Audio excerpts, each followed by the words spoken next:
Aircrafts के अंदर हम सुनते हैं कि कोई एक कमांडो होता है जो छुप के रहता है और किसी को नहीं पता होता है। ये किस ड्यूटी के अंदर आता है? कमांडोज के लिए कहा जाता है कि वो सारे काम परफॉर्म कर सकते हैं और मैक्सिमम एफिशिएंसी पे कर सकते हैं। कैसे कर पाते हैं ये सब कुछ? Rise up to the level of your motivation. You fall up to the level of your training. NSG, Para SF, ये आपकी लिमिट्स टेस्ट करती हैं। टेस्ट हुई जब 1984 में ब्लू स्टार हुआ था, गोल्डन टेम्पल के अंदर गई थी तो कैजुअलिटीज काफी हुई थी।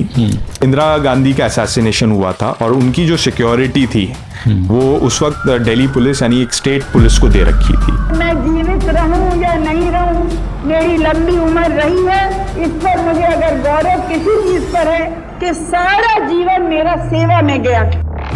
कभी आपने अपने 52 SAG के टेन्योर में कोई ऐसा इंसिडेंट फेस किया जब आपको अपनी आइडेंटिटी रिवील करनी हो या आपसे कोई हेल्प ली हो क्रू? मिड एयर एक ऐसी सिचुएशन क्रिएट कर दी कि उसने बोला कि मैं तो मरूंगा ही, सारे प्लेन को भी साथ लेके मरूंगा। मान लीजिए टेररिस्ट है या हाईजैकर जो भी है, उसको शूट करना है। How do you take care कि फ्यूजलाज में ना लगे या किसी पैसेंजर को ना लगे? कब कहाँ पे ऑपरेट करेंगे, हम कब रिएक्ट करेंगे, ये हमारे ऊपर आप छोड़ दीजिए। क्या आपने कभी किसी डबल एजेंट को हैंडल किया है और किस तरह से हैंडल करते हैं? ऐसा कहीं किसी के ऊपर लिखा नहीं होता है कि ये डबल एजेंट है, और 90% सभी डबल एजेंट होते हैं। पैरा स्पेशल फोर्सेस, NSG और राष्ट्रीय राइफल्स, इन तीनों के रोल में क्या अंतर है?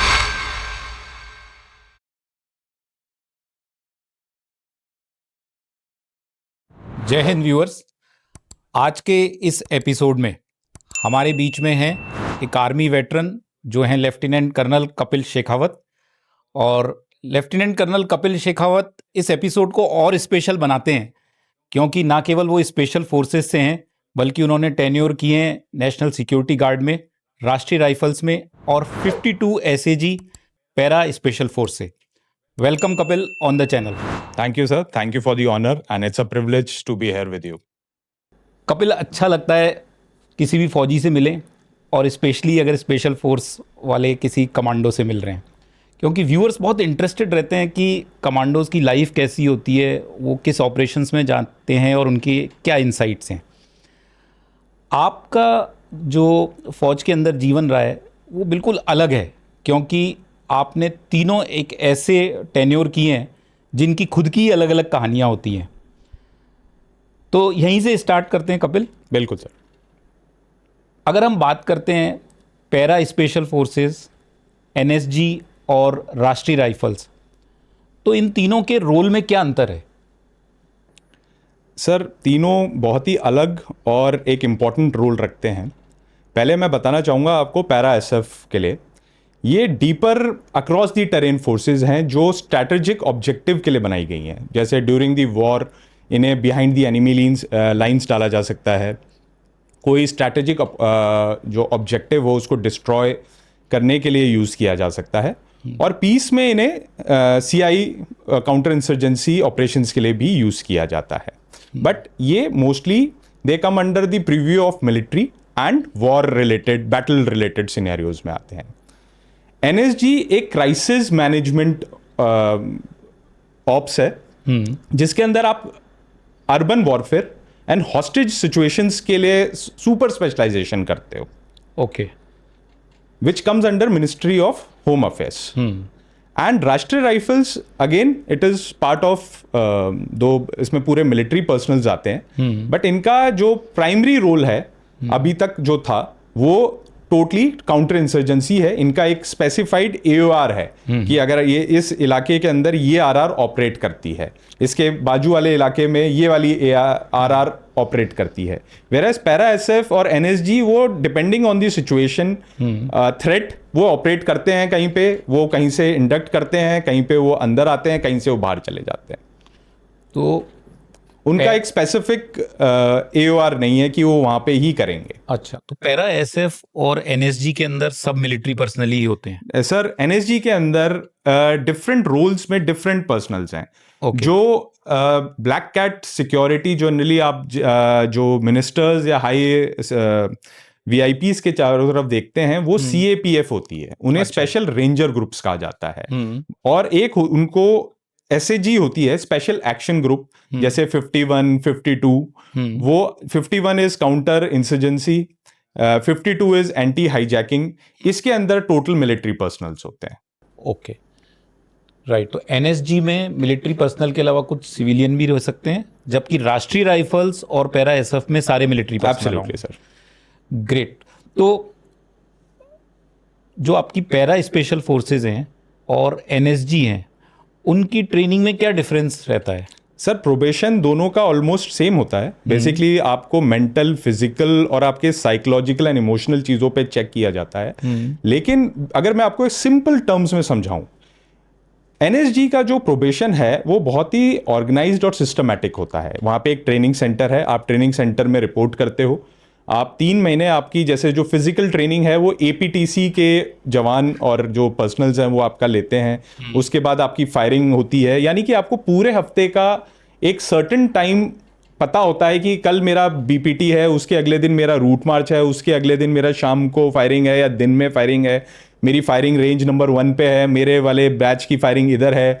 You are aware of your complete weeks programme, जिसके अंदर डेफिनेटली जैसे एकेडमी में इफ यू नो कि अपना तड़का तो बीच में डालते रहते ही हैं, जिसको हम रगड़ा कहते हैं। वो रात में स्टार्ट हो जाता है, बिटवीन हो जाता है, लंच टाइम में हो जाता है, वो डेफिनेटली वो हमेशा हर जगह रहता है। वेयर एज जो NSG का जो प्रोबेशन है वो पूरे बैच का होता है, यानी हर 3 महीने बाद एक certain number of ORs, JCOs और ऑफिसर्स रिपोर्ट करते हैं, और उनमें जो सिलेक्ट हो पाते हैं फाइनली 3 महीने के बाद उन्हें डिफरेंट यूनिट्स और हब्स दिए जाते हैं। वेराज पैरा एसएफ का जो होता है, कई बार आपका लक ऐसा भी हो सकता है कि आप सिर्फ अकेले ही पूरा प्रोबेशन कर रहे हो। अच्छा। और उसमें जो आपका ट्रेनिंग NCO है और ट्रेनिंग JCO है, वो आपको अगर चाहें तो पहले भी बता सकते हैं कि कल परसों नरसों क्या करना चाहते हैं, बट मेरे साथ ऐसा नहीं होता था। मुझे उसी दिन सुबह पता चलता था कि आज अगले 2 घंटे बाद मुझे ये वाली एक्टिविटी करनी है या ये वाला ट्रेनिंग। डेफिनेटली सुबह फिजिकल रखा जाता है, शाम को फिजिकल रखा जाता है, बीच में भी रगड़ा चलता रहता है, बट ऑन एंड ऑफ वो बहुत सारी चीज़ें प्लस माइनस अपने हिसाब से, अपने ट्रेनिंग के हिसाब से, अपने कन्वीनियंस के हिसाब से और अपने काबिलियत के हिसाब से आपको कराते रहते हैं। तो जब आप कहते हो कई बार आपको अकेले ही करना पड़ता है, तो ट्रेनिंग में आप ये कहना चाहते हैं कि आप अकेले हैं? मुझे मेरी समझ में है कि ट्रेनिंग में कई लोग होते होंगे। बिल्कुल। तो पैरा एसएफ के प्रोबेशन में जब मैं था अपने, तो मैं और मेरे साथ एक ऑफिसर और था। मेरी सर्विस अराउंड 5 इयर्स थी। वो एकदम OTA से पास आउट होके आया था। अच्छा। और सारी एक्टिविटीज हम दोनों ही करते थे, यानी BPT हम दौड़ते थे तो वो और मैं गो कर लेते थे। जो रूट मार्च हुए हमारे, दोनों हम दोनों के ही होते थे। तो मेरे से पहले जो बैच चला था प्रोबेशन का, उसमें 2 अफसर थे और उनके साथ 12 जवान और आए थे जो ट्रेनिंग सेंटर से आए थे। तो वो 14-15 लोगों का ग्रुप था।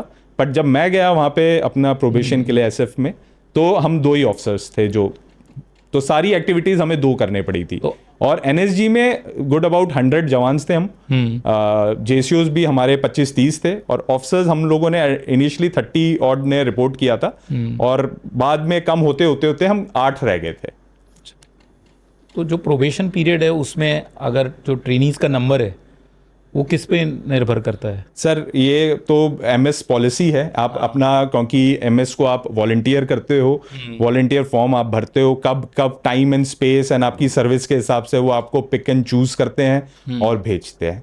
अच्छा। तो कभी कारण से कभी कम हो सकते हैं और कभी ज़्यादा भी हो सकते हैं। कभी जैसे आपका लक काम कर रहा है, तो जैसे पैरा एसएफ में जैसे मेरे वाला बैच था, तो उससे पहले ट्रेनिंग सेंटर का बैच वहाँ से पास आउट होके आया था, तो जवान आए थे। तो वो सारी यूनिटों में वो 10-12 गए होंगे जिन्होंने प्रोबेशन।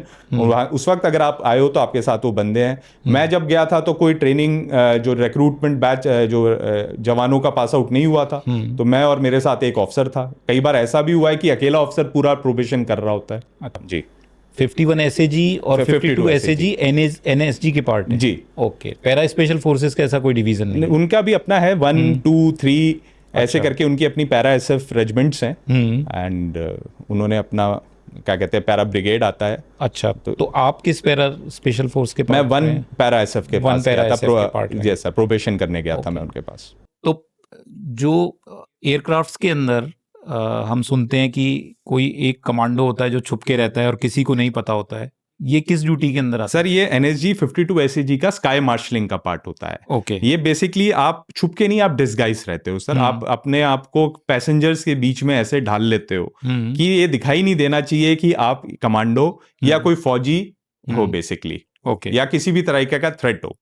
तो इसके बारे में पायलट को, क्रू को, बाकी लोगों को पता रहता है? यस सर, उनको हम ब्रीफ करते हैं, जैसे कि पायलट और क्रू 2 घंटे पहले या 3 घंटे पहले फ्लाइट के रिपोर्ट करते हैं। नॉर्मल पैसेंजर तो जनरली 1 घंटे पहले दे आर एक्सपेक्टेड। आजकल दिल्ली एयरपोर्ट और वो हैं, उन पे थोड़ा टाइम चेंज हो जाता है। अदरवाइज डोमेस्टिक आपको 1 घंटे पहले एक्सपेक्टेड हो आप रिपोर्ट करने के लिए। Okay. बट जो आपका क्रू है वो 3 घंटे पहले कोई भी उसके लिए रिपोर्ट करता है। सेम वे जो स्काई मार्शल है वो भी 3 घंटे पहले कोई भी फ्लाइट के लिए रिपोर्ट करता है। जिस भी एयरलाइंस की फ्लाइट है वो उसके ऑफिस में जाता है, वहां पे क्रू को ब्रीफिंग देता है, सिचुएशन समझाता है कि in case of non hijack आपको हमारे साथ कैसे बिहेव करना है, इन केस ऑफ हाईजैक आपको कैसे बिहेव करना है। यानी ऐसा नहीं होना चाहिए कि अगर कोई हाईजैक सिचुएशन आ जाए और वो दौड़ते हुए हमारे पास आ जाए कि सर आइए कुछ, मतलब कब कहाँ पे ऑपरेट करेंगे हम, कब रिएक्ट करेंगे, ये हमारे ऊपर आप छोड़ दीजिए।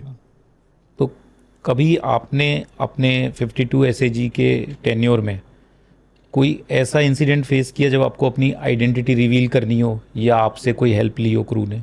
सर मेरे एक साथी थे, उनके साथ ऐसा हुआ था कि वो अफगानिस्तान की फ्लाइट में जा रहे थे और उस टाइम में अफगानिस्तान के अंदर बहुत सारे ऐसे लोग होते थे जिन्हें डिपोर्ट किया जाता था। ओके। और डिपोर्ट के जो ऑर्डर्स हैं वो आपके ये होते हैं कि इंटरनेशनल फ्लाइट में आपको हैंडकफ नहीं किया जाता है अनटिल अनलेस आपके लिए एक वारंट इशू बाय इंटरपोल ना हो रखा हो।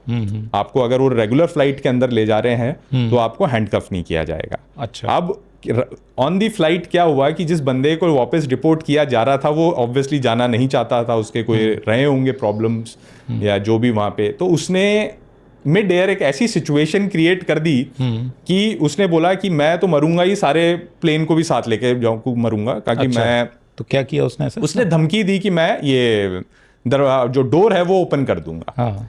अब उसके वक्त मतलब देखिए ऐसे टाइम में आप उसको हर सिचुएशन को आप बाय फोर्स नहीं डील कर सकते हो। तो मेरे जो साथी एक ऑफिसर थे, उन्होंने उसके वो दोस्त बन गए, है ना। उन्होंने बिल्कुल बोला ये जो सिस्टम है, ये गवर्नमेंट है, ये बिल्कुल ऐसी है, आप बिल्कुल सही हो, अभी प्लेन को उतरने दीजिए, देखना मैं आपके साथ ये और हम नारे लगा देंगे और ये कर देंगे। और उस बंदे को धीरे धीरे करके पैसिफाई करके उसका टाइम बाय करके, आदमी का क्या होता है सर, एक द हीट ऑफ द जो मोमेंट होता है उस वक्त अगर उसको कुछ टाइम मिल जाए आपको, उसका भी गुस्सा, उसका भी जो एग्रेशन है वो शांत हो जाता है। और ये जो दिल्ली टू अफगानिस्तान फ्लाइट है ये बहुत छोटी फ्लाइट होती है, 1 घंटे में आप पहुंच जाते हो, 1-1.25 घंटे में। तो उसमें 20-30 मिनट जब उसको पैसिफाई कर दिया, उसका साथ दे दिया और ये सब कर दिया, तो जब फ्लाइट लैंड हो गई और उसको फाइनली डिपोर्ट करा, तो दिस इज हाउ सिचुएशंस कई बार ऐसी आ जाती हैं। लेकिन ये तो one of the odd situations है जिसके लिए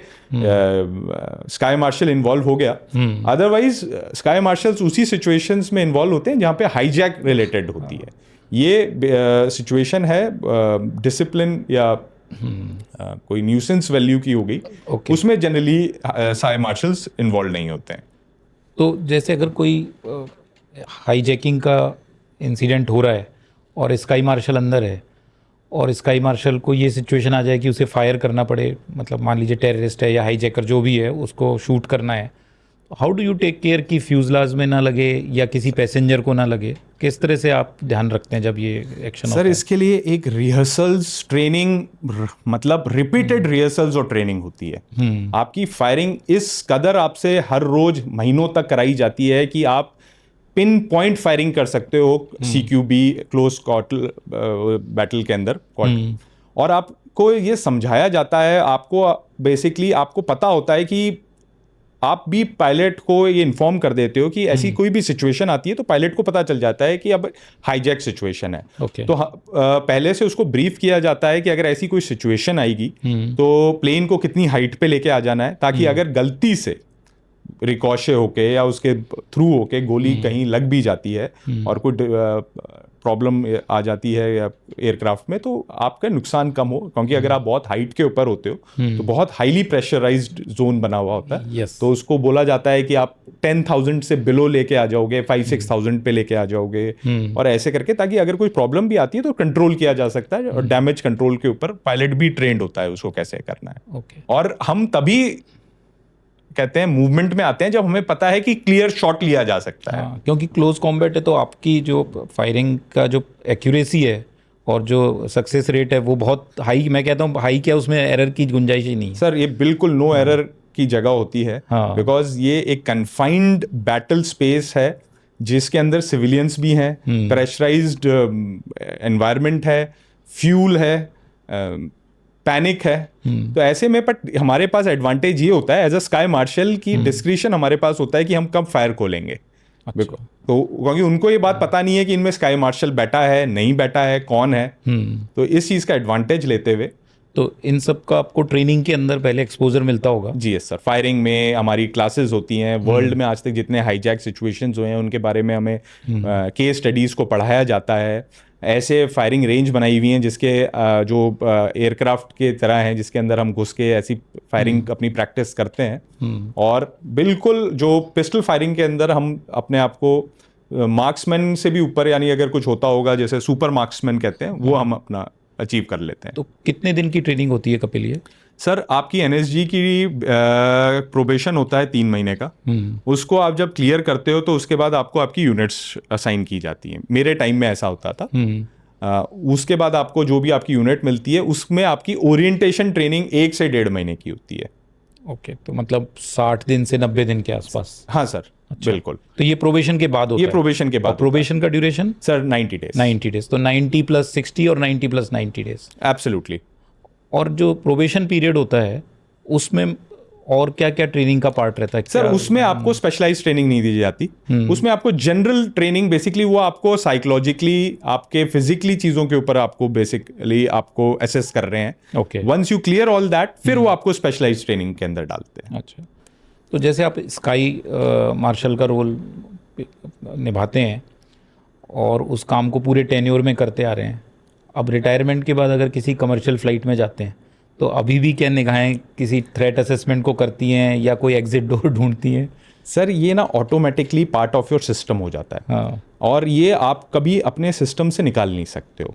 लेकिन मैच्योरिटी डेफिनेटली, जब भी मैं कहीं जाता हूं तो मैं देखता हूं कि कौन से फैटल एरियाज हो सकते हैं, एग्जिट्स कितने हैं, स्कैन भी करता हूं कि जनरली लोगों की बॉडी लैंग्वेज, बिहेवियर को, मतलब वो ऑटोमेटिकली होने लग जाता है। मुझे अब समझ आ जाता है कि डेफिनेटली मॉडस ऑपरेंडी भी चेंज होती रहती है, लेकिन फिर भी लोगों को एसेस मैं कर सकता हूँ। थ्रेट परसेप्शन मैं उसका देख सकता हूँ कि अगर ये अकेला ट्रैवल कर रहा है, ग्रुप में ट्रैवल कर रहा है, उस ग्रुप में बच्चे, वो काफ़ी कुछ चीज़ें मैं ऑटोमेटिकली चीज़ें एसेस कर लेता हूँ। लेकिन मैच्योरिटी और लाइफ में सर यही होता है कि कब वो कुछ चीज़ें ऑटोमेटिकली आप में आती हैं और कब आपको विंडो सीट पे बैठ के एक बियर या ड्रिंक लेनी है, वो अपने आप जिंदगी प्लस माइनस करती रहती है।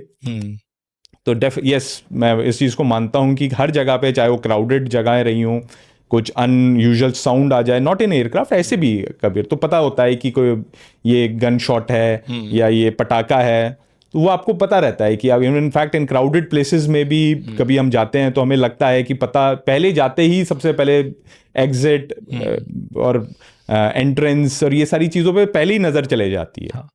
तो एनएसजी के जैसे आपने कहा कि कोई स्पेशलाइज्ड ट्रेनिंग नहीं होती है? नहीं सर, ये प्रोबेशन में स्पेशलाइज, प्रोबेशन के अंदर यस 90 डेज में स्पेशलाइजेशन वो ट्रेनिंग नहीं कराते हैं, वो जनरल ट्रेनिंग करवाते हैं आपसे। अच्छा। आपको फायरिंग करवाते हैं, आपको फिजिकल करवाते हैं, आपसे रूट मार्चेस करवाते हैं, आपको हाउस एंट्री और नॉर्मल चीजें आपको चीजें सिखाई जाती हैं। Once you are assigned a unit, जैसे आपको 51 मिल गई, तो फिर आप अपना प्रॉपर सब कुछ, आप ट्रेन इंटरवेंशन, आप मेट्रो इंटरवेंशन, आप ये सारी हाई राइज बिल्डिंग इंटरवेंशन सीखते हो। अगर आपको 52 मिल गई अच्छा। तो आप फिर प्लेन इंटरवेंशन, स्काई मार्शलिंग, इनके ऊपर आप सुपर स्पेशलाइजेशन लेने लगते हो, बिकॉज फिजिकल आपने एक ले लिया है, वो आपके टेस्ट होते रहते हैं। अच्छा। बट अब फिजिकल और ये फायरिंग किस, अभी आपको क्लोज CQB फायरिंग कैसे करनी है, किसकी कितनी रोल है, वो सारे चीज आपको सिखाई जाती है।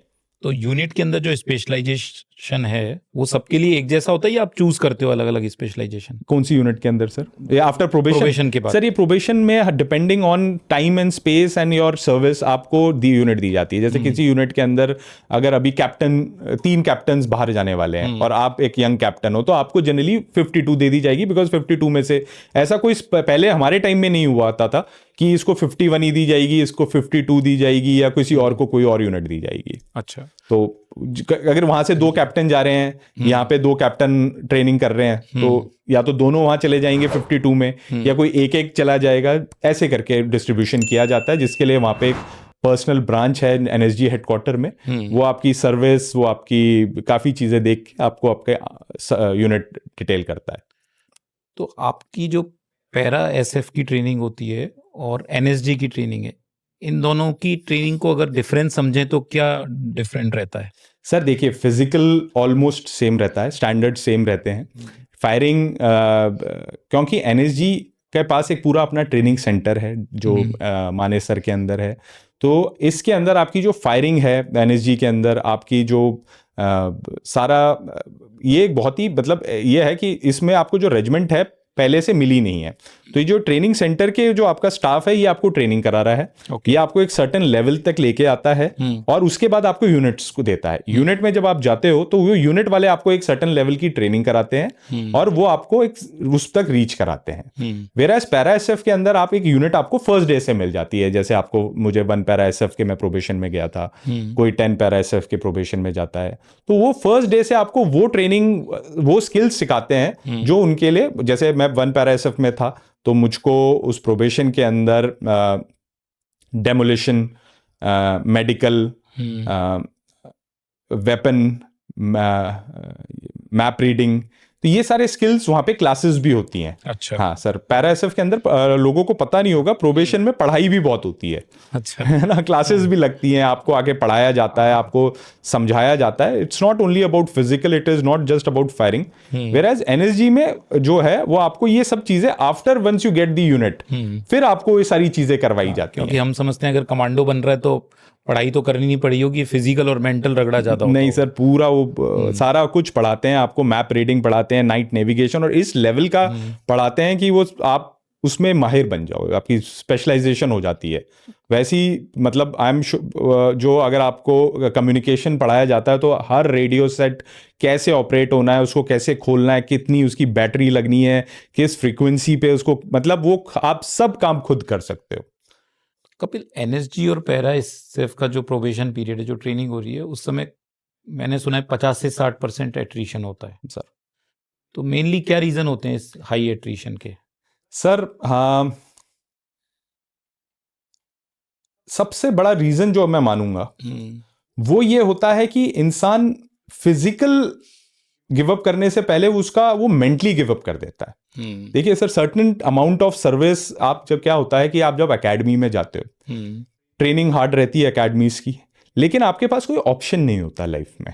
आपके पास ऑप्शन डेफिनेटली एकेडमी छोड़ने का है, लेकिन इंडिया में क्योंकि गवर्नमेंट सर्विस को अच्छा माना जाता है और लोग सोचते हैं कि चलिए करने के बाद, तो आपके पास ऐसा नहीं है कि आप बीच में छोड़ दो और उसके बाद आप कहीं और अच्छी जगह चले जाओगे।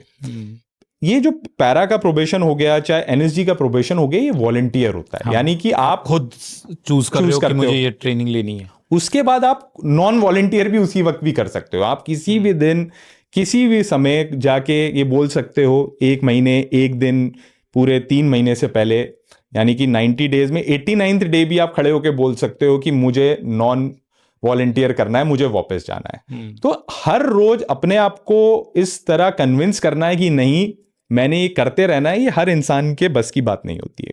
लोग कई बार इंजर्ड भी हो जाते हैं सर, जैसे मैं भी इंजर्ड हो गया था पैरा SF के प्रोबेशन के अंदर, और चोटें लग जाती हैं आपको, क्योंकि इसमें आपके इंजरी रेट बहुत हाई रहता है। कई बार आपको इंजरीज भी हो जाती हैं कई ऑफिसर्स को, और उसको रिकवर करने का आपको टाइम नहीं मिलता है। तो आप कौन सी एक्टिविटी के दौरान इंजरी हुई थी आपको? सर बेसिकली मुझे एक मैं जंप कर रहा था, एक हाई जंप थी, उसके बाद शायद मेरा उस वक्त जो पैर ट्विस्ट हुआ था और दर्द मेरे को थोड़ा सा हुआ था और वो बढ़ता चला गया, बिकॉज रेस्ट आपको मिलता नहीं है और आपके ऊपर पूरी ट्रेनिंग चलती रहती है और आप वो धीरे धीरे धीरे वो पहले क्रैप बैंडेड बांध के करते रहे, फिर वो आयोडेक्स लगा के या मूव लगा के करते रहे और बाद में वो ऐसा हो गया कि पैर मूव ही नहीं हो रहा था।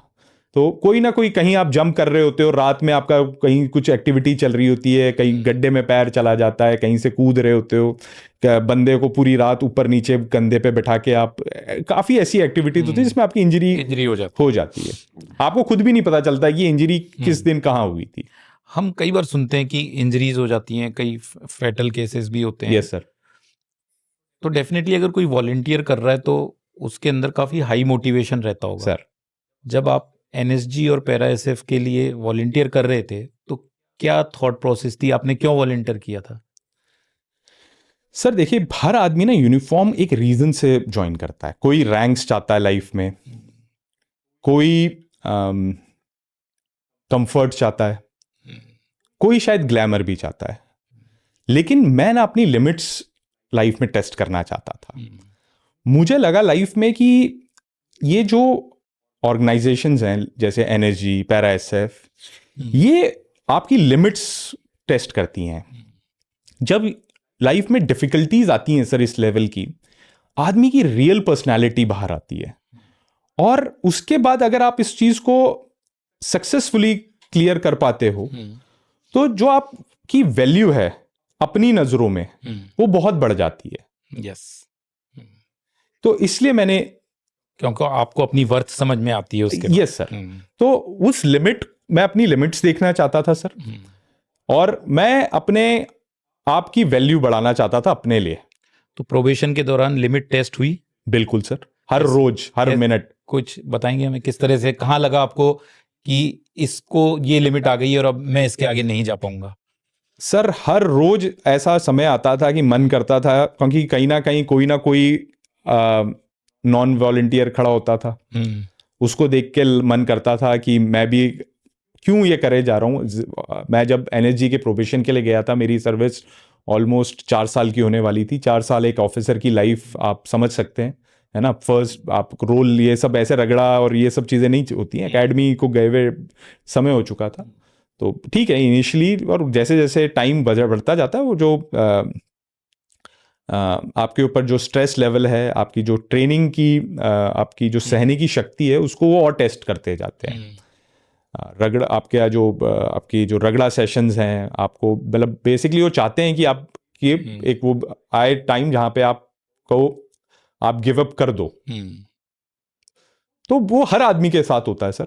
हर रोज जब 1 घंटा या 2 घंटा या 4 घंटे की नींद मिलती थी, वो भी कई बार तो वो भी नहीं मिल पाती थी, तो ऐसा लगता था क्यों कर रहा हूँ, आराम से, है ना। ऑफिसर की लाइफ चल रही थी, मेस था, जाते थे, खाना खाते थे, क्यों पंगा लिया। लेकिन सर उस वक्त आपको ना ज्यादा सोचना नहीं चाहिए, मेरे को ऐसा लगता है लाइफ में। आपको सिर्फ अगला स्टेप के बारे में सोचना चाहिए कि आज शाम तक मैं कैसे सरवाइव करूंगा, शाम को आपको रात तक का सोचना चाहिए और रात को आपको सुबह का सोचना चाहिए। बहुत आगे मेडल्स, ग्लोरी और ये सब चीज़ें मैंने तो नहीं सोची थी सर। मैं स्टेप टू स्टेप चलता था। आज का एक दिन कट जाता था, उसको मैं टिक लग गया, आगे बढ़ो करता चला जाता था। तो कपिल, आपके पास एक रीज़न था एनएसजी हो या पैरा एसएफ स्पेशल फोर्सेज हो ज्वाइन करने का, कि आप अपनी लिमिट को टेस्ट करना चाहते थे, अपनी वर्थ को बढ़ाना चाहते थे। थोड़ा सा पीछे हिस्ट्री में जाते हैं, एनएसजी को रेज ही क्यों किया गया था सर, क्या कारण था? सर देखिए क्या हुआ कि हिस्ट्री में ना हमको बहुत कुछ लर्न करना चाहिए और दूसरों की गलतियों से भी हमें लर्न करना चाहिए। तो बेसिकली अगर आप समझिए कि जब इंडिया में, मैं आपको समझाता हूँ कि इंडिया में नीड कब महसूस हुई कि एनएसजी टाइप की एक फोर्स को हमें रेज करना चाहिए जो स्पेशलाइज करे हॉस्टेज सिचुएशंस में और काउंटर इंसर्जेंसी, वो भी अर्बन एनवायरनमेंट के अंदर। जब 1984 में ब्लू स्टार हुआ था, और उसके बाद जब इंडियन आर्मी गोल्डन टेम्पल के अंदर गई थी तो कैजुअलिटीज काफ़ी हुई थी। उसके बाद जब इंदिरा गांधी का असैसिनेशन हुआ था और उनकी जो सिक्योरिटी थी वो उस वक्त दिल्ली पुलिस यानी एक स्टेट पुलिस को दे रखी थी। ओके। तो ये रियलाइज किया गया एक ऐसी सेंट्रल फोर्स होनी चाहिए जो स्पेशलाइज्ड हो, कोई भी urban counter insurgency force situation को न्यूट्रलाइज करने के लिए और वीआईपी सिक्योरिटी के लिए। अच्छा। तो काउंटर इंसर्जेंसी और हॉस्टेज सिचुएशन के लिए आर्मी की रिक्रूटमेंट यानी आर्मी से मैन पावर ली गई और वीआईपी सिक्योरिटी के लिए सीएपीएफ के ऑफिसर्स और जवान्स को लिया गया। इनको कंबाइन करके एक एनएसजी बनाई गई, जीएसजी 9, जो जर्मनी में थी। उसके लगभग प्रिंसिपल्स के ऊपर उनसे इन्फ्लुएंस होके, उनसे इंस्पायर होके एक फोर्स इंडिया ने बनाई 1984 में और रेस करी गई। इसको रेस भी इनिशियली पैरा एसएफ के ऑफिसर्स ने किया था और ट्रेनिंग सारा जो आपका ट्रेनिंग स्केड्यूल है, वेपन प्रोफाइल, उन्होंने ही आके सेट किया था। जो एनएसजी है वो इंस्पायर है जर्मनी की जीएसजी 9 से। तो जब हम इंडियन सिनेरियो में उसे फॉलो करते हैं तो कुछ चेंजेस किए हैं या हमने सेम मॉडल फॉलो किया है? सर इनिशियली आप क्या होता है कि किसी से इंस्पायर होते हो, बेसिक चीज़ों को आप अपने उसके अंदर इनकलकेट करते हो, लेकिन उसके ऊपर आप जो पूरा होमवर्क करके आप पूरा जो आगे स्ट्रक्चर क्रिएट करते हो वो आप अपने सिनेरियो और अपनी सिचुएशंस और अपनी कंट्री के हिसाब से बनाई जाती है। जीएसजी 9 एक प्योरली, मैं आपको डिफरेंस समझाना चाहूँगा, जीएसजी 9 प्योरली पुलिस फोर्स है, वेयरएज एनएसजी जैसे मैंने आपको समझाया is a mixture of from defence forces specially army और सीएपीएफ का। इसमें भी दोनों हमारे जो सीएपीएफ भी है और आर्मी, दोनों का जो exposure with the counter insurgency काफी हाई है without being in NSG also. Okay. तीसरा जो हमारी पॉपुलेशन डेंसिटी है वो बहुत हाई है, तो सेम वही ड्रिल्स हम कट कॉपी पेस्ट एनएसजी में नहीं कर सकते हैं जो जीएसजी 9 फॉलो करती है। हमें उसके अंदर चेंजेस करने पड़ते हैं और हमारे जो ऑपरेशंस रहे हैं वो बहुत स्पेसिफिक रहे हैं सर। हमारे जो सिनेरियोज हैं, अब जो डिफरेंट सिचुएशंस रही हैं बहुत अलग रही हैं और उस हिसाब से हमारी जो ट्रेनिंग है, हमारा पूरा जो स्ट्रक्चर है वो जीएसजी 9 से इंस्पायर्ड है, लेकिन उसके बाद टाइम टू टाइम उसमें चेंजेस हुए हैं। जैसे हब्स खुले हमारे आफ्टर 26/11 सर। पहले 51-52 हुआ करती थी, अब हर मेजर सिटी में जैसे मुंबई, हैदराबाद, कलकत्ता, अहमदाबाद, यहाँ पे हब्स खोल दिए गए हैं कि जब तक 51-52 आई होगी तब तक ये हब्स भी अपना न्यूट्रलाइज कर सकती हैं उन सिचुएशंस को। ऐसे कई चेंजेस क्रिएट करे गए हैं सर। तो जब एनएसजी की बात करते हैं तो सीधे ब्लैक कैट कमांडो हमारे जहन में आते हैं। एनएसजी की ट्रेनिंग जो करते हैं वो सारे ब्लैक कैट कमांडो होते हैं या कुछ सेलेक्टेड होते हैं जिन्हें हम ब्लैक कैट कमांडो कहते हैं? सर मेरे टाइम में जो बेसिकली ट्रेनिंग हुआ करती थी, जो बेसिक ट्रेनिंग की मैं बात कर रहा हूँ, जो बेसिक प्रोबेशन होता था, आर्मी का अलग हुआ करता था और जो एसआरजी है, जो सीएपीएफ वालों का अलग हुआ करता था। ओके। उसमें बेसिक्स जनरली सेम रहते थे, लेकिन अगर आप इस चीज़ को बोले या ना बोले, हमारी थोड़ी सी ट्रेनिंग जनरली ज़्यादा हमें दिया जाता था, क्योंकि हमारा जो ब्रेकिंग पॉइंट है, being from the forces, being from the academies of India, army और जो एयरफोर्स हो, थोड़ा सा हाई होता है। इतनी जल्दी हम लोग यस उतनी जल्दी ब्रेकिंग पॉइंट नहीं आता है। तो वो वाली चीज़ें देखते हुए जो रगड़ा होता था, जो ट्रेनिंग होती थी, जो स्टैंडर्ड सेट किए जाते थे, वो सब आर्मी वालों के लिए थोड़ा सा अलग होते थे। कपिल, जब हम ये ब्रेकिंग पॉइंट की बात करते हैं, जैसे आज का यूथ है जी, एग्ज़ाम्स का फियर है या करियर के अंदर फेलियर का फियर है, स्पेशली रात को लेट सो रहे हैं, सुबह लेट उठ रहे हैं, तो स्लीप डिप्रिवेशन होता है, कई बार एग्जॉशन हो जाता है। कमांडोज के लिए कहा जाता है कि वो सारे काम परफॉर्म कर सकते हैं और मैक्सिमम एफिशिएंसी पे कर सकते हैं। कैसे कर पाते हैं ये सब कुछ? मोटिवेशन ना सर आदमी का कुछ समय बाद खत्म हो जाता है। आप एक स्लीप डिप्राइव्ड बंदे को 4 दिन बाद मोटिवेशन से काम नहीं करा सकते हो। हाँ, वो ट्रेनिंग से होता है। जब सिचुएशन आती है सर ऐसे, जब आपकी केओस वाली situation, you don't rise up to the level of your motivation, you fall up to the level of your training. जो आपकी जो ट्रेनिंग है ना सर, आप उस लेवल पे होते हो हमेशा। तो यूथ को कैसी ट्रेनिंग लेनी चाहिए? चलो हमारी तो स्ट्रक्चर ट्रेनिंग होगी। Yes sir.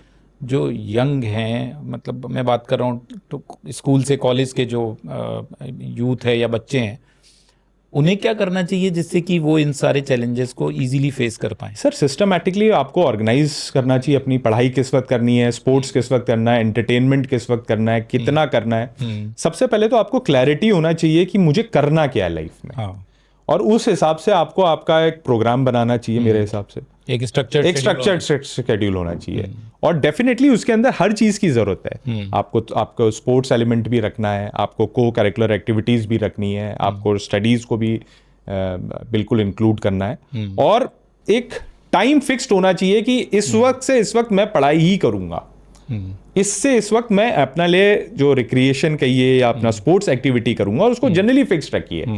अगर आपने आफ्टरनून में गेम शाम को खेलने से पहले, जब तक कोई ऐसी चीज ना आ जाए, इमरजेंसी ना आ जाए, आप उस वक्त 2 घंटे पढ़ाई करिए।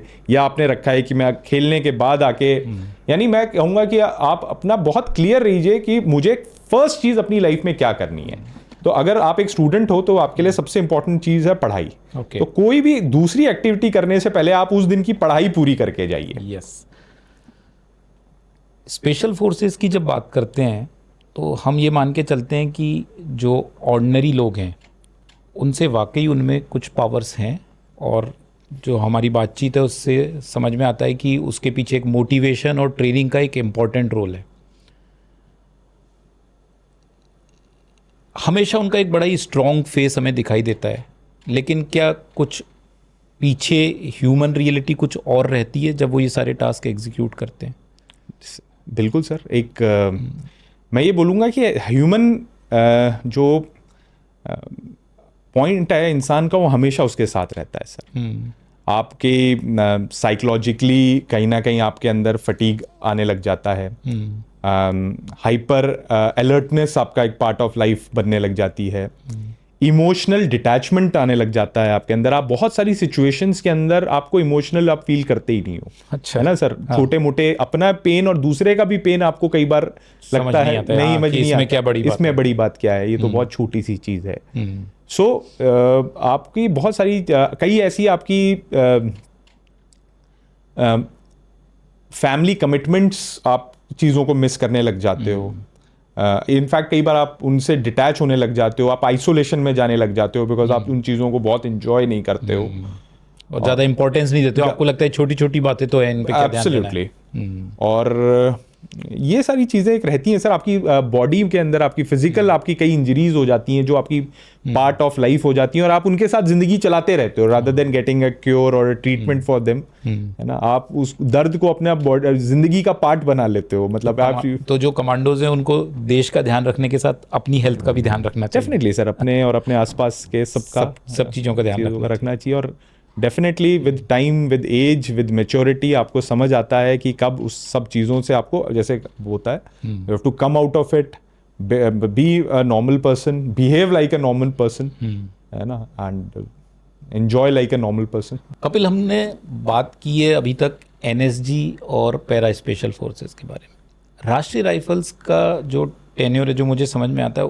उसकी भूमिका बिल्कुल अलग है, क्योंकि आपका जो मोडस ऑपरेंडी है वो बिल्कुल डिफरेंट रहता है। जब राष्ट्रीय राइफल्स की बात करते हैं तो कई बार आप डबल एजेंट्स के साथ भी इंटरेक्ट करते होंगे, तो वो एक्सपीरियंस कैसा होता है? क्या आपने कभी किसी डबल एजेंट को हैंडल किया है, और किस तरह से हैंडल करते हैं?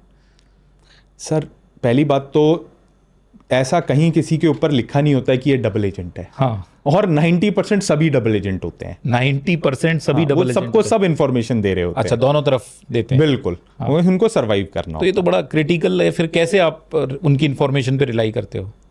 सर देखिए, ब्लाइंडली तो आप ट्रस्ट कभी नहीं कर सकते, लेकिन डिस्ट्रस्ट करके भी तो आप रिजल्ट्स हासिल नहीं कर सकते। तो कुछ इंस्टिंक्ट्स के ऊपर, कुछ वेरिफिकेशन के ऊपर, और कुछ भगवान भरोसे अच्छा चीजों को रिस्क तो लेने पड़ेगी सर। ये इट्स अ एक्चुअली अगर देखा जाए तो इट्स अ लिमिटेड बैटल या वॉर सिनेरियो है वहां पे। तो आप 100% सेफ्टी के साथ तो जिंदगी में कुछ हासिल नहीं कर पाओगे। तो आपके टेन्योर में आपने कुछ ऐसे थे जो इन्फॉर्मर्स बनाए थे, या उनको कैसे आपने क्रिएट किया, या पहले से थे? किस तरह सर देखिए, कुछ तो आपको हैंडओवर किए जाते हैं और कुछ आपको बनाने पड़ते हैं। ये एक ह्यूमन जो इंटेलिजेंस होती है ना सर, ये ऐसा नहीं है कि आपने बस टेबल पे पैसे रख दिए और उस आदमी ने आपको इन्फॉर्मेशन दे दी। तो ऐसा कोई एक्सपीरियंस है जब आपने कोई अपना एक इन्फॉर्मर क्रिएट किया? हाँ जी सर, बिल्कुल। एक्चुअली इन्फॉर्मर को भी नहीं पता होता है कि आप उससे इन्फॉर्मेशन लेके कब चले गए हो। अच्छा। ये भी एक आर्ट है मेरे हिसाब से, जिसे कहते हैं ना इंट्रोगेशन भी हर आदमी नहीं कर सकता। इंट्रोगेशन का मतलब ये नहीं है कि आए डंडा मारा और सारा निकाल लिया। इसकी भी सर स्पेशलाइज ट्रेनिंग होती है। ऐसे ही इंटेलिजेंस गैदरिंग भी एक बहुत आर्ट है जो आपको कईयों को आती है और कईयों को नहीं आती है। आपको बेसिकली पता होना चाहिए कि सिर्फ पैसे से हर चीज नहीं हो जाएगा, दोस्ती से नहीं हो जाएगा, डर से नहीं हो जाएगा। आपको पहले दिन जाके आपको कोई इन्फॉर्मेशन भी नहीं दे देगा, जबकि उसने आपके प्रीडिसेसर ने आपको बताया होता है कि ये बंदा इन्फॉर्मेशन दे देगा, कोई दारू के लिए दे देगा, कोई किसी चीज के लिए दे देगा। आपको उसके लूप होल्स ढूंढने होते हैं। जैसे आज आप किसी के पास गए, एक्स बंदे के पास, आप उसके साथ बैठे, एक दिन गए, दो, पहले आपने कोई ऐसी बात नहीं करी जीवन में कि उसको लगे कि आज ये पहले मिनट से आप 2-3 दिन लगातार नहीं, 1-2 दिन छोड़ के, 4 दिन छोड़ के कभी उसके पास आए, ऐसा ऑब्वियस भी नहीं करना होता। फिर आपने उससे बातें करी, उससे जाना, उसकी क्या, वो आपको अपनी चीजें खुद बताने लगेगा। ठीक है। उसके बाद आपको उससे और जानना है कि उसकी दुश्मनियां किससे हैं, दोस्तियां किससे हैं, रिसेंटली क्या, वो आपको उन 3-4 घंटे में आपके पूरे AOR की सारी कहानी रिपीट कर देगा। आपको छोटा सा अपना एक नोट रखना है दिमाग में, मेंटल नोट रखना है कि इसने 4 लोगों का नाम लिया है। जाने के बाद आपको उन 4 लोगों का चेक करना है जाके, वेयर अबाउट्स की कौन है, क्या है, किस लेवल पे हैं, इसका इनसे रिलेशन क्या था, क्या इसकी इससे बनती है, नहीं बनती है ना। फिर उन 4 लोगों के पास जाना है, वो आपको 4 चीजें और बताएंगे, वो इस बंदे के बारे में भी आपको बताएंगे। और जब आप ये पॉइंट टू पॉइंट आगे बढ़ते जाएंगे सर, तो आपको ऑटोमेटिकली जो आपको इन्फॉर्मेशन चाहिए वो आपको मिलने लग जाएगी। तो वो क्लियर होता जाएगा। और आजकल तो सर डिजिटल आ चुका है इतना। आपकी जो एजेंसीज हैं वो भी आपको बहुत हेल्प करती हैं इसके अंदर, उनकी भी इंफॉर्मेशन आती है। और प्लस आपको जो ह्यूमन जो आपको वहाँ पे रखना होता है, जब वो आपको मिलने लगते हैं, आपसे ट्रस्ट बिल्डिंग करने लगते हैं, उनको पता होता है कि ये आता है, मिलता है, बात करता है, वो आपको इंफॉर्मेशन दे देते हैं। कोई लालच से देता है, कोई किसी दुश्मनी से देता है, कोई किसी और चीज़ से देता है, वो आप तक पहुंचने लग जाती है। बट बेसिकली है कि आपको उनको ये दिखाना है कि आप अवेलेबल हो, आप सुन रहे हो, और आप उसके बाद चीज़ों के ऊपर एक्ट और रिएक्ट अपने हिसाब से करोगे। यस। एक मैच्योरिटी भी आपको उसके अंदर दिखानी पड़ती है। तो राष्ट्रीय राइफल्स के टेन्योर में आप J&K वैली के अंदर थे? सर हम लोग वैली में थे। एक बहुत ही जो टाइम था हमारा उस वक्त, हमें वैली से क्या कहते हैं 14 जो ईस्टर्न लद्दाख की तरफ हमें मूव कर दिया गया था। अच्छा। तो वहाँ पर आप इसी तरह से जैसे लोकल जो पॉपुलेशन है उनसे कनेक्ट होते होंगे, उनसे एक कॉर्डियल रिलेशनशिप बनाते होंगे, वो एक रोल रहता होगा जिससे कि आपका एक उनसे कनेक्ट बना रहे। जहाँ एक और आप उनसे एक ह्यूमन कनेक्ट बना रहे हैं, कई बार चाहे इन्फॉर्मेशन लेने के लिए या एक रिलेशनशिप बिल्डअप करने के लिए, सिविल का और आर्मी का, और फिर एकदम होता होगा कि नाइट में आपका रोल चेंज होता होगा और आप एक लीडल कमांडर बन जाते होंगे। तो कैसे हैंडल करते हैं, क्या करते हैं? सर मैं इसमें हर बार यही बोलूंगा कि हम लोगों को इस बात की ट्रेनिंग दी गई है। हमें कंट्रोल्ड एग्रेशन और वायलेंस सिखाया गया है। हम जब भी वायलेंस यूज करते हैं उसका एक रीजन होता है। इट्स नॉट कि आउट ऑफ गुस्सा या इरिटेशन हमने उस चीज को लिया है। तो बहुत हमें हमारा मोटिव क्लियर होता है, ऑब्जेक्टिव क्लियर होता है, और हमें पता होता है कि हमें कब कंट्रोल्ड अपना वो जो वायलेंस वाला जो पार्ट है और जो फेस है वो दिखाना है। ओके। तो वो हमेशा आपको क्लियर रहता है। यू रिमेन कॉन्शियस ऑलवेज कि इस लिमिट तक जाना है, इतना एक्सप्रेस करना है। तो जब ये कंट्रोल की हम बात कर रहे हैं, जब सिविल पॉपुलेशन के बीच में आपको ये नहीं पता कि इसमें से कौन टेररिस्ट है, कौन मिलिटेंट है और कौन इनोसेंट है, हाउ डू यू डिसाइड? मतलब सर ये विद टाइम, विद एक्सपीरियंस आपको धीरे धीरे चीज़ें क्लियर होने लग जाती। तो कोई पर्टिकुलर सिम्टम्स होते हैं जैसे लोगों के, उससे आपको लगता है कि हाँ अब ये मेरा सस्पेक्ट है?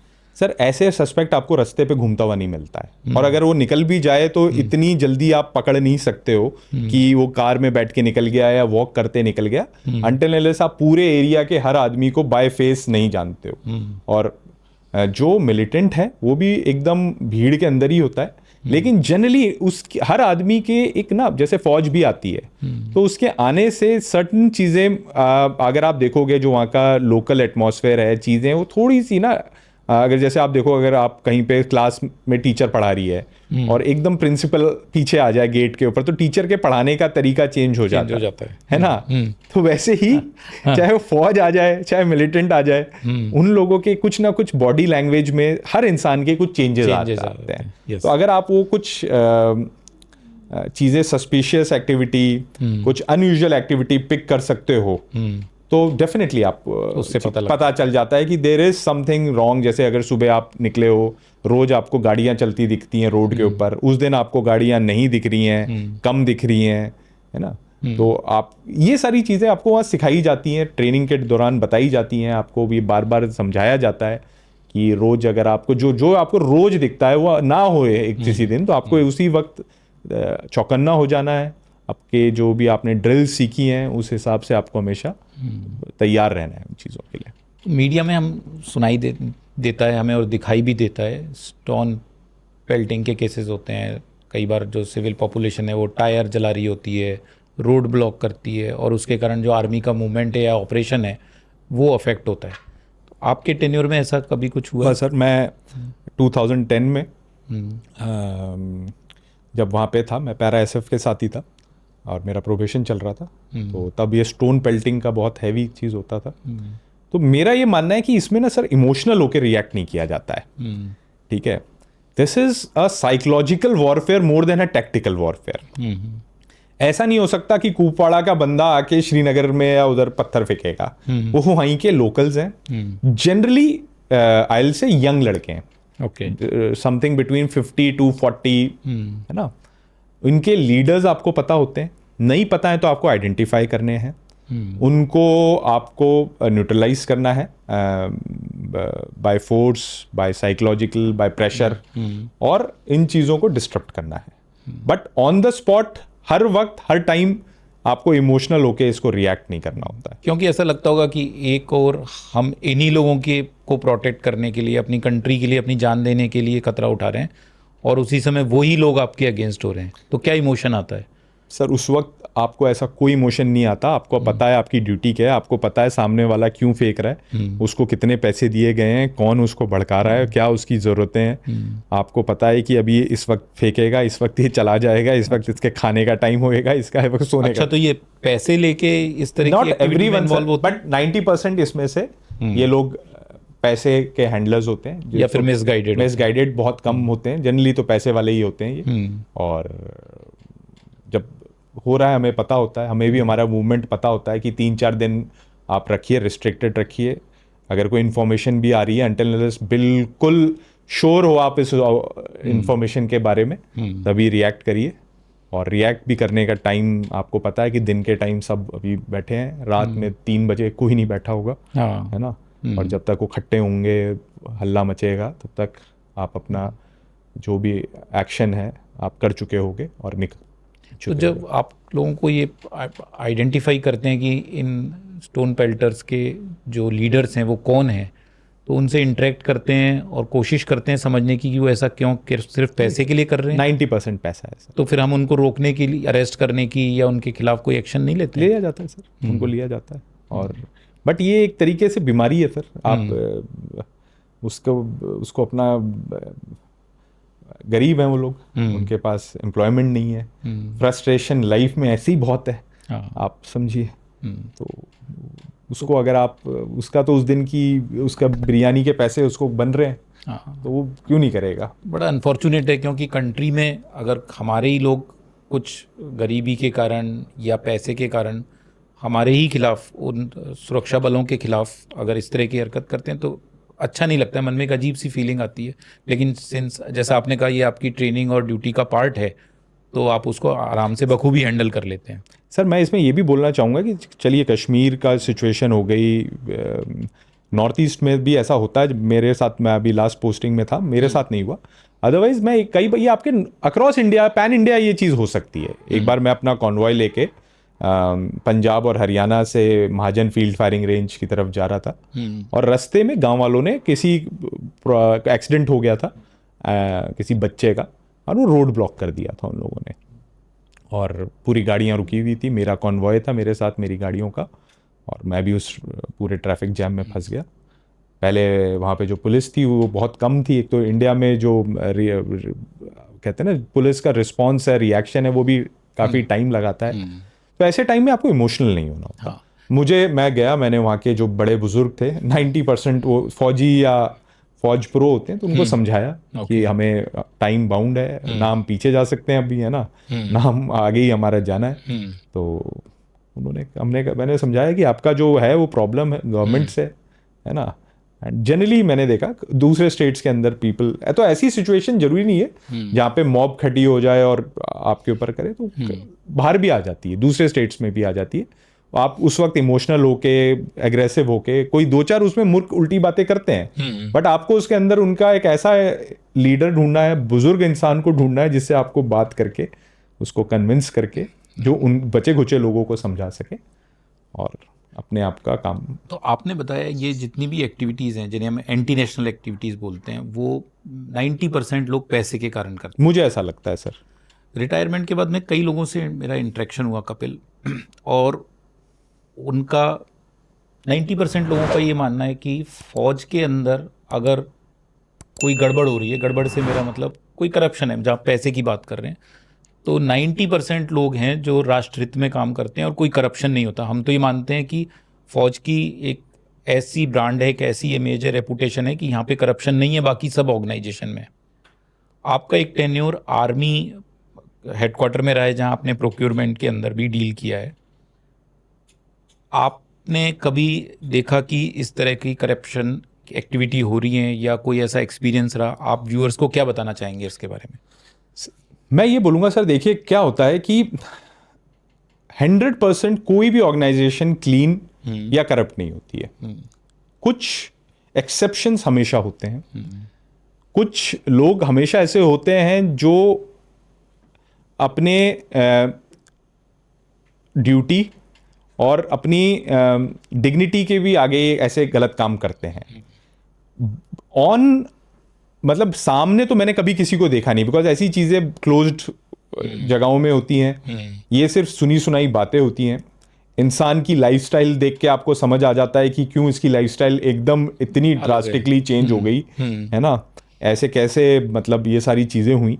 तो ये आपका एक मानना होता है। उसके अपॉइंटमेंट की लुक्रेटिव चीज़ों को आप जानते हो, विद एक्सपीरियंस आप समझने लगते हो। बट मैं ये बोलूँगा कि सर, अगर फौज के अंदर डेफिनेटली ये सब, मैं ये बोलूँगा फौज में बहुत कम लोग ऐसा करते हैं। इसको ओपनली एक्सेप्ट नहीं किया गया है। फौज में अगर पकड़े जाओगे, जो बहुत हाई रेट ऑफ आपकी ये है कि लोग दे आर बीइंग कॉट, तो आपको कोई माफ़ी नहीं है सर। आप कभी रीइंस्टेट नहीं हो पाओगे। आपको वापस आपका वो जो ऑनर है वो कभी नहीं मिलेगा। तो आपके स्टेक्स बहुत हाई हैं। कुछ लाखों के लिए आप इतनी हाई स्टेक्स नहीं दे सकते हो अपना। और तीसरी चीज, अगर कोई पकड़ा जाता है सर, तो जो आम इंसान है, चाहे वो पुलिस का हो, चाहे वो मंत्री हो, चाहे वो कोई भी हो, उससे डबल सजा उस फौजी को देना चाहिए। बिकॉज इस देश के अंदर सच में हमारी ऑर्गेनाइजेशन में इतने लोग अपनी शहादत, अपनी कुर्बानी देते हैं इस वर्दी के लिए, इस देश के लिए, जिनके कारण हम सारे जो फौजीज हैं, जिनको हमें इतनी इज्जत मिलती है, उसको अगर कोई खराब करने की कोशिश कर रहा है तो उनको सजा भी डबल मिलनी चाहिए। क्योंकि अगर आपको वो रिस्पेक्ट मिल रही है, वो सम्मान मिल रहा है, तो आपकी जिम्मेदारी भी डबल हो जाती है। मैं तो कहता हूँ कई गुना हो जाती है। बिल्कुल सर। तो ये आपका मोरल रिस्पॉन्सिबिलिटी कि हम उस इमेज को इंटैक्ट रखें, और जैसा जनता हमें सिर पे बिठा रखी है उसी तरह से हम उनको रिस्पॉन्ड भी करें। Absolutely sir. कपिल, आपने कहा कि वैली के अलावा आप लद्दाख रीजन में भी डिप्लॉयड रहे, तो आपको जब आरआर के टेन्योर में क्या दोनों जगह कोई डिफरेंस दिखा? क्या चैलेंजेस में डिफरेंस था दोनों जगह? Sir, valley is counter insurgency and Ladakh का जो टेन्योर है वो प्योरली आपको जो आपकी LAC है उसको उसकी सैंटिटी को मेंटेन करने के ऊपर है। ओके। इस तरफ आपका जो इंसर्जेंसी है वो पाकिस्तान मोटिवेट वो है, एंड इस तरफ आपको आपका जो काउंटर पार्ट है वो चाइनीज हो जाते हैं। चाइनीज आपसे एक तरीके से, मतलब साइकोलॉजिकली हमें ऐसा लगता है कि वो एक डेवलप्ड नेशन है। उनकी फौज भी काफ़ी वेल इक्विप्ड है और उनकी जो मॉडस ऑपरेंडी है वो भी काफ़ी एग्रेसिव है। यस। तो डिफरेंस है सर। वो डिफरेंस दिखाई देता है। यस। आप रिटायरमेंट के बाद जब बाहर निकलते हैं कपिल, तो हमारे जैसे अलग अलग टेन्योर होते हैं, स्पेशली जो स्पेशल फोर्सेस के जो कमांडोज हैं, उनकी एक अलग स्किल होती है, उनकी अलग क्वालिटीज़ होती है। कौन सी स्किल है जिनको आप कॉरपोरेट में भी यूज़ कर सकते हैं और आपको लगता है कि वो आपके लिए ज़िंदगी भर आपके साथ है? सर, कामनेस ड्यूरिंग क्योस, इसको मैं बोलूँगा। मतलब लाइफ में कितना भी क्योस हो जाए, एक जो नेचुरल कामनेस है वो आपके अंदर हमेशा बनी रहती है। और मुझे लगता है जो भी जितनी जल्दी पैनिक करता है वो उतनी जल्दी लाइफ में लूज करता है। तो जो विनर है वो लाइफ में वही है जो लाइफ में जितना देर तक अपना पेशेंस मेंटेन कर पाता है। ये during our training, during our tenures हमें हमारे अंदर डाल दिया जाता है, हम इसको लर्न करते हैं, और ये मैं सोचूंगा कि कॉर्पोरेट में मुझे सबसे ज़्यादा हेल्प करेगा। कपिल, हमारे आज इस पॉडकास्ट को कई कॉरपोरेट के अंदर और सिविल के अंदर एचआर पर्सनल भी देख रहे होंगे, रिक्रूटर्स भी देख रहे होंगे, कई फाउंडर्स देख रहे होंगे, और उनके दिमाग में हमेशा ये सवाल उठते हैं कि मैं किसी डिफेंस पर्सनल को पोस्ट रिटायरमेंट अगर मेरी ऑर्गेनाइजेशन में एम्प्लॉयमेंट दूं, तो मैं उनकी स्किल्स को कैसे मैप करूंगा?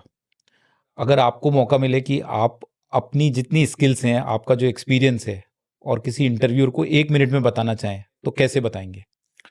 उसका सिंपल आंसर है जो मैं बोलूंगा हर ऑफिसर का यही होता है कि जैक ऑफ ऑल ट्रेड्स। आप जहां भी लगाएंगे, जैसे भी लगाएंगे, we are a force multiplier. आप जो भी हमें टास्क देंगे उसको जितना आपने सोचा है उससे ज्यादा बेहतर तरीके से हम कर सकते हैं। हमारी लर्निंग कैपेसिटी बहुत हाई है, हमारी प्रेशर टेकिंग कैपेसिटी बहुत हाई है, हमारी टीम बिल्डिंग कैपेसिटी बहुत हाई है, और सबसे ज्यादा ये इंपॉर्टेंट है कि हमारे लिए हमेशा there is no I in the team. We don't look for self glory. Yes. We always for us the country, organisation, team, and last is always the self. Correct. इस चीज के साथ हम हमेशा आते हैं। हमारे अंदर ये first day of our training से डाल दिया गया है कि it is always the credit of any success is of everyone and failure is mine. ये जो कुछ चीजें हमें सिखाई गई हैं सर, ये हर किसी को, कोई भी ऑर्गेनाइजेशन हो, चाहे वो कॉर्पोरेट हो, चाहे वो मिलिट्री हो, चाहे वो कोई स्पोर्ट्स एंटिटी हो, ये चीज जरूरी होती है। तो मैं जो भी इस पॉडकास्ट को देख रहे हैं आज सारे कॉरपोरेट सेक्टर में, चाहे वो रिक्रूटर्स हैं या फाउंडर्स हैं, ये कहना चाहूँगा कि फौजियों के अंदर देश हित सर्वोपरि है, वो भावना इतनी ज़्यादा हो जाती है कि रिटायरमेंट के बाद भी वो उसे अपनी टीम के अंदर और अपनी नेक्स्ट ऑर्गेनाइजेशन के अंदर भी उसी स्पिरिट के साथ अप्लाई करते हैं। तो बहुत सारे फौजी हैं जो माइग्रेशन के दौरान गुजर रहे हैं, और they are looking forward that how best they can contribute for their next career and for the society and country. So we are looking forward that association will bring glory again to the nation, or I will say it will come with a better force with the special forces. Absolutely sir, we are part of the nation building. ये मैं जरूर चाहूँगा कि अगर आप इस अपनी organisation को, नेशन को बिल्ड करना चाहते हो, तो जो भी आफ्टर रिटायरमेंट आते हैं उनमें बहुत अभी एनर्जी है, बहुत मोटिवेशन है और बहुत कैपेसिटी है चीज़ों को करने के लिए। उस एनर्जी को आप टैप कीजिए और बेस्ट यूज कीजिए। कपिल, बहुत अच्छा लगा आपसे बात करके। Thank you very much sir, and जय हिंद टू एवरीवन। जय हिंद।